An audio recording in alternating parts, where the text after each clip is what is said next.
অন্তর্বর্তী সরকারের প্রধান উপদেষ্টা ডক্টর মোহাম্মদ ইউনূস বলেছেন, দেশের বর্তমান পরিস্থিতিতে মানুষের মধ্যে অনেকগুলো প্রশ্ন জেগেছে, সেগুলোর জবাব খুঁজে পাওয়ার জন্যই আপনাদের সঙ্গে বসা।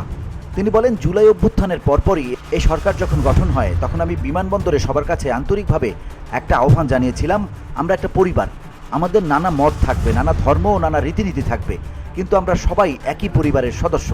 এটাতেই জোর দিয়েছিলাম, আমরা মত পার্থক্য সত্ত্বেও কারো শত্রু নই, সবাই একই কাতারে চলে আসি, আমাদের পরিচয় আছে, আমরা বাংলাদেশি এবং এক পরিবারের সদস্য।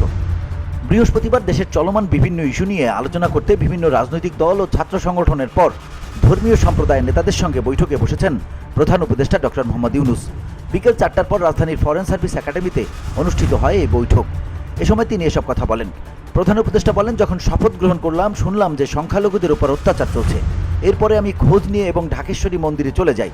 সেখানে আমাকে কিছু দাবি দাওয়া দেওয়া হলো। তবে একটি দাবি হচ্ছে আমাদের সবার সমান অধিকার, বলার অধিকার, ধর্মের অধিকার ও কাজকর্মের অধিকার। সেগুলো আসবে সংবিধান থেকে এবং রাষ্ট্রের দায়িত্ব সেগুলো নিশ্চিত করা। তিনি আরও বলেন, আমি তাদের আন্তরিকভাবে বলেছিলাম যে আমরা এটা দেখব নিশ্চিত করার ব্যাপারে। সংবিধান নাগরিককে যে দায়িত্ব দিয়েছে সেগুলো তার কাছে পৌঁছে দেয়া ও নিশ্চিত করা আমার কাজ। ডক্টর ইউনূস বলেন, তারপরও শুনলাম যে সংখ্যালঘুদের উপর হামলা হচ্ছে। তো আমি সবার সঙ্গে বসলাম এবং কথা বললাম যে এখান থেকে কি করে তাদের উদ্ধার করতে পারি। তখন পূজার সময় এলো।